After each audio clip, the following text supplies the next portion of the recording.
बिस्मिल्लाहिर्रहमानिर्रहीम। अस्सलाम वालेकुम गाइस। आज हम बनाएंगे झटपट में रेडी होने वाली mango lassi.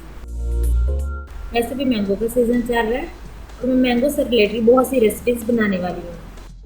So mangoes lovers stay in touch. बनाना शुरू करते हैं।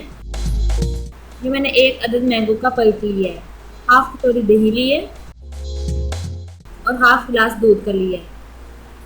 हम थोड़ा सा इसमें नमक डालेंगे। ये मैंने एक चुटकी नमक ली है और 1 टेबलस्पून चीनी ली है। आप टेस्ट के हिसाब से चीनी कम या ज़्यादा कर सकते हैं और थोड़े से आइस क्यूब्स डालेंगे। अब हम ये सभी इंग्रेडिएंट्स ग्राइंडर में डालेंगे और अच्छे से ब्लेंड कर लेंगे।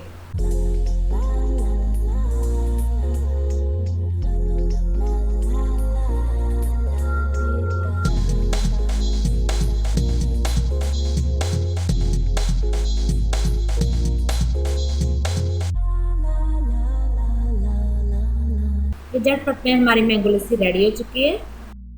वैसे भी मैंगो लस्सी गाढ़ी ही अच्छी लगती है। ये बहुत ही मज़े की रेडी हुई है।